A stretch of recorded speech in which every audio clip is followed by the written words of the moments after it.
Today on Treasure Hunting America, we'll join Bob Buttafuso and his hunting partners who look for Civil War relics in winter camps in Virginia.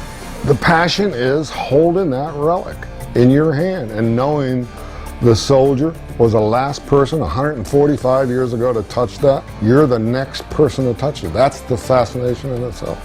Then we'll meet John Kendrick, who's been hunting for Civil War relics for 40 years.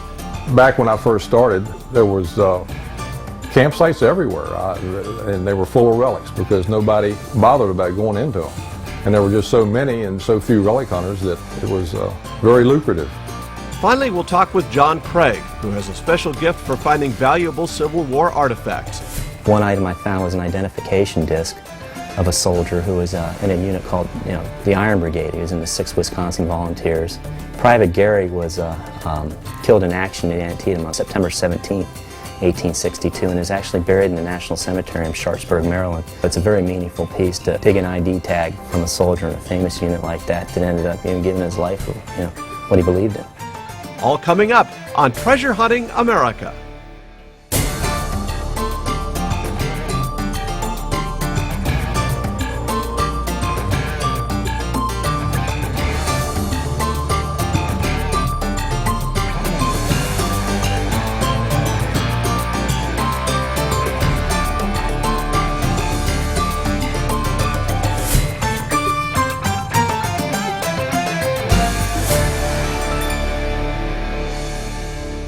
Hello and welcome to another episode of Treasure Hunting America. I'm your host, Mark Hendricks.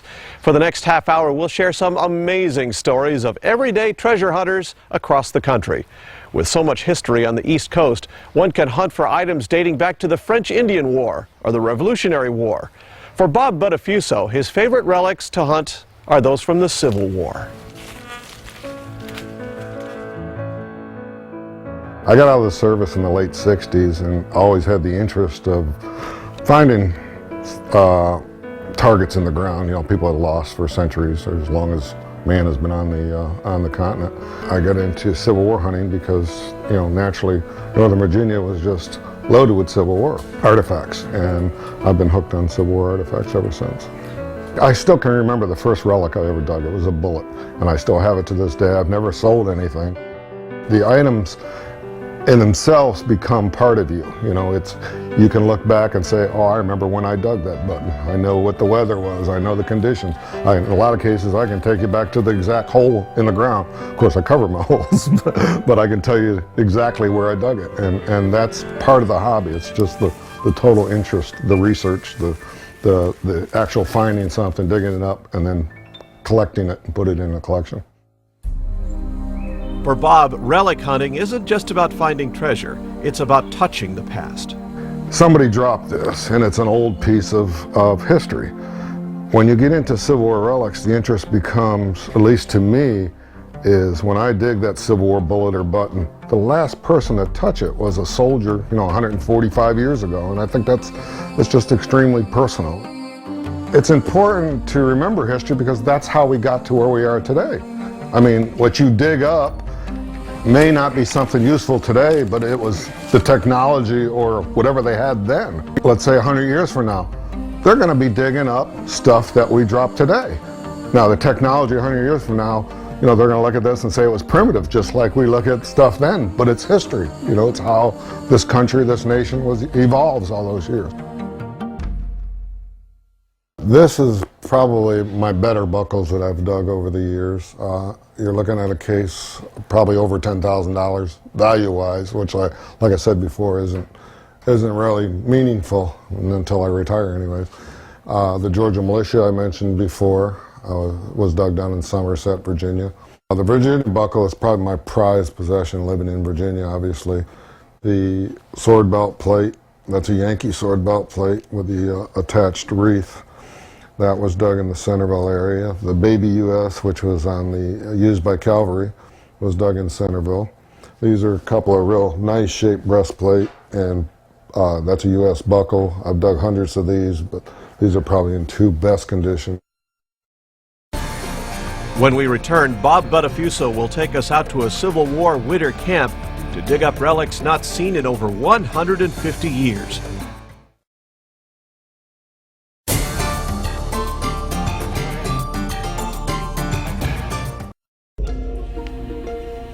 A favorite place for Bob and his friends to hunt is Civil War winter camps, and specifically the hut sites the soldiers dug and built to protect themselves from the chilly Virginia winters. The last few years I've gotten into what we call the term hut digging.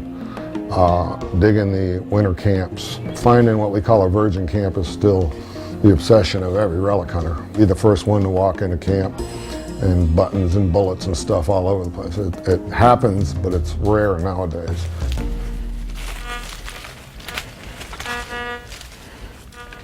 Should start getting noisy in here. You can see the bricks from the fire pit. Yeah, you start picking up a lot of targets.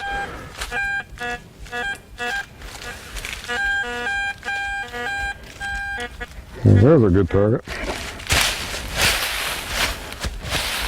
Maybe.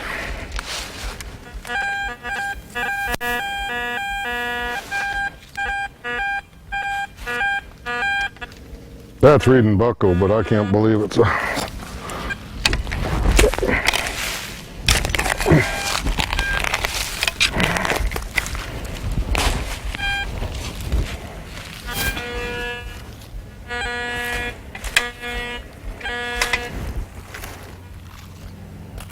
Yeah. Okay, that's where a tin from a canteen or ration can, the thin tin will give you a good signal. Very deceiving. Relic hunting isn't a geeky thing. I mean, it's as manly as hunting or fishing. I mean, it's work. That stuff doesn't come out of the ground and say, here I am. You gotta go find it. It's a hunt. I mean, it's kind of like a game. Especially when you find that first relic. It's addictive. A lot of wives tell me, I don't see my husband anymore. I always say to them, look, he's not in a bar, you know, when you rather have him in the woods there. And she says, you're right, you know, and in that sense, plus he's getting exercise, but I like to see him a little more. These are my better of the Yankee buttons that I've dug over the years. This top 3 rows are all Vermont state seal buttons. There's a couple of Wisconsin buttons over here. These are Federal artillery, meaning that you'll see a little A in the shield on each one of these. Some of these are 1-piece, some are 2-piece. This is a Pennsylvania National Guard and a script NG button. This I didn't dig. This is a gilded overcoat size Eagle V Voltigear button, and there's probably only 2 or 3 known of this size, and this is the only one that was gilded.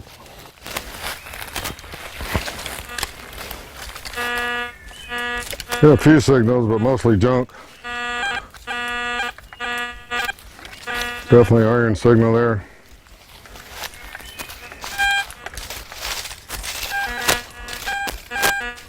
Okay, that's reading about 30 on the meter, 40. So that's saying a shotgun casing, a bullet, pistol bullet, melted lead. Okay, it's saying about 5 inches.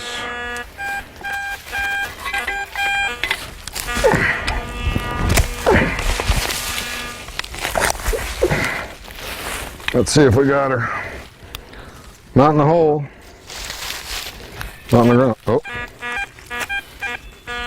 Okay, looks like we got her out. Probably a shotgun shell.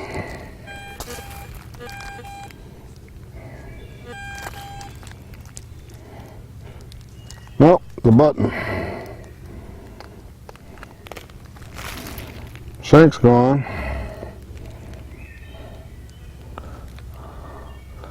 Looks like a Yankee Eagle cuff button. Might have an I or an A. I doubt if it's an A. I don't think there's any Yankee artillery on this hill, but I don't want to do any more than that than ruining the button as far as cleaning it.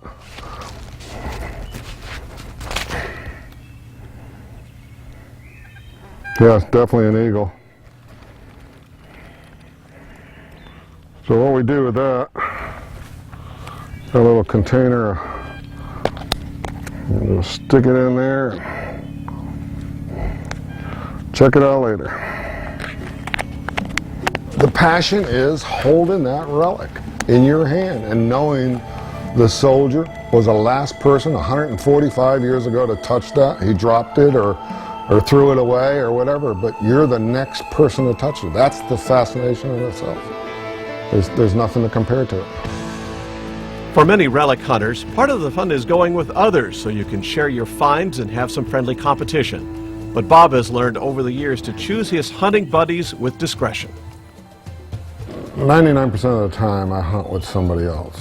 Well, the friends I hunt with, we're all supportive of each other and hope, obviously you want to be the one to find it, but you don't begrudge your friends for finding it. Actually, it's a thrill to see them pull it out of the ground. At least it is to me, and I know it is to them.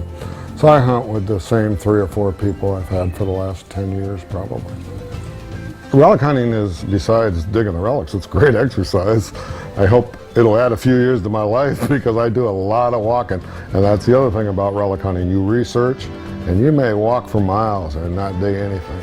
And then all of a sudden you hit the camp or the mother lode. You just don't know, and that's the excitement of it also. But the relics themselves are still the And I found a Confederate buckle, which is a Virginia buckle. Found a Georgia militia, which is considered Confederate also. But I still have not found the ID'd relic, like a dog tag with the guy's name, where he's from, that type of thing, regiment. That's my ultimate goal. That's still my dream before I die. I'll do this as long as I can walk. And maybe I'll have somebody dig for me. But once I can't dig anymore, but no, I don't see any end. No. Time. John Kendrick began treasure hunting in 1965 when a friend brought a Civil War belt buckle to school that he dug up. After seeing such a wonderful relic, John was hooked and searching for his own treasures. I got started relic hunting about 42 years ago. Back when I first started in the 1960s, there was campsites everywhere, and they were full of relics because nobody really bothered about going into them. And there were just so many and so few relic hunters that it was very lucrative. I made a lot of mortgage payments with relics. My favorite area to hunt is just about anywhere in Virginia. Oh yeah, 85% of the battles were fought in the state of Virginia, on Virginia soil. That's where most of the battles and camps took place, so that's where the stuff is. When we return, John Kendrick will show us one of his favorite relics, an 1863 Springfield rifle and a U.S. belt plate.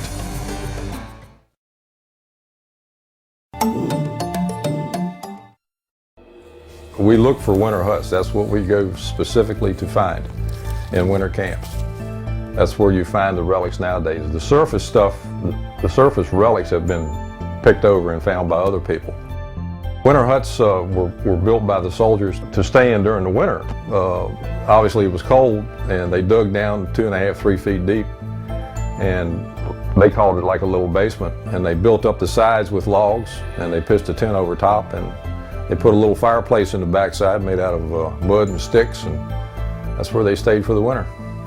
The camp that we hunt often is a 1863-64 winter camp. It's in a wooded area. There was a regiment in there, which included the 5th Maine, the 121st New York, the 95th and 96th Pennsylvania. We have hunted it probably for the last 8 or 10 years, and we're still finding stuff in there. It's a real good camp.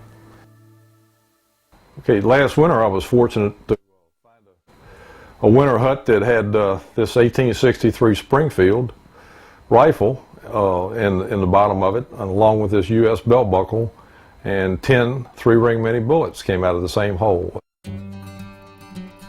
Myself and 2 other guys hunt together most of the time. We just get together. It's like going on a fish. We're in competition all the time, you know. You get skunked, you know, it makes you mad, and you like to beat the other guy out. I'm still working in between these 2 road beds here. Basically up on top of the hill now. See if we can't pick up a button maybe. This is over in the 121st New York area.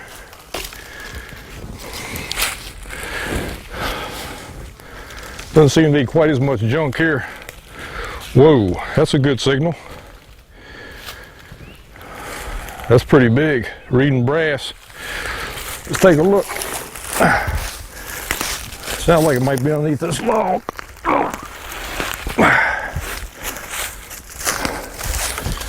It's amazing how much stuff you find underneath logs like this. Whew, that's really loud. Uh-oh, I think we got a plate. Oh yeah. Oh, that's nice. Looks like a US. You don't find a lot of these anymore, I tell you. These are getting few and far between. Hello. Yeah, that's about as much as I clean my plates right there. I like to leave the dirt on them, and kind of gives me a remembrance of where it was. Oh, that's beautiful. Got both hooks. That's a nice one. I'm going to be relic hunting as long as I can walk. It's just so much fun.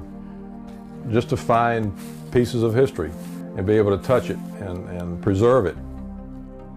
And for me would be an ID tag, a Civil War soldier's ID tag. I've not found one. It's just a small $half sized disc, and it's got the soldier's information stamped into it. But unfortunately, not every Civil War soldier had an ID disc. They were bought from sutlers, and it was a personal item. They had to buy it personally if they wanted to, have an ID disc. So they're relatively rare and very valuable. If they died on the battlefield without an ID disc, many times they were unknown. When we return, we'll meet John Craig, who's been hunting since he was a boy and has a natural gift for finding prize-winning relics.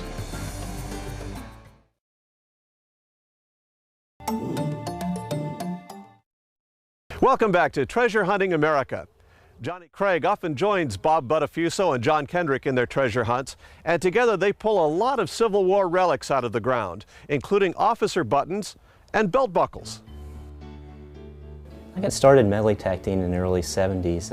My father started me in melee detecting. He had started melee detecting a few years earlier. And so I just grew up around people that relic hunted, around his friends, and that's how I got started and just kept doing it ever since. I like hunting the winter camps, the Union winter camps, because the Union Army, especially the 63, 64 period of the war, they had a lot of stuff. They were well supplied. Had a lot of food, had a lot of items in bottles. Just a well-equipped army as opposed to the Confederates, who didn't have much at all.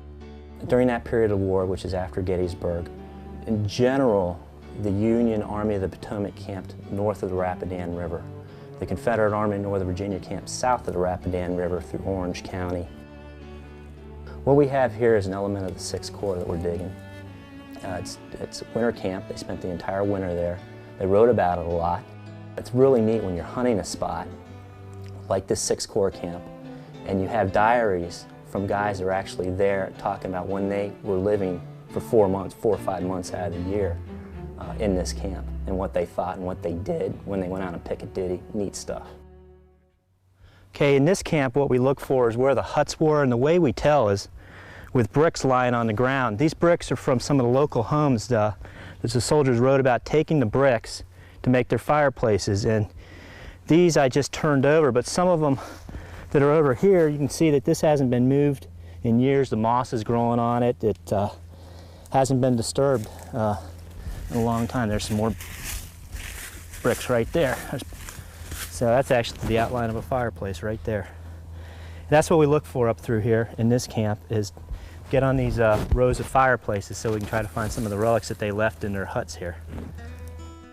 A lot of the relic hunters that I know that are my friends are the ones that wrote the books on relic hunting, wrote the encyclopedias on relic hunting, the artifacts, the identification of artifacts, and I think that, sure, I think we've done something by contributing our knowledge through digging and what we find to an overall collaboration in these books, and that's a value beyond what we find. These are historical reference books that will be used for 100 years down the road to identify these relics.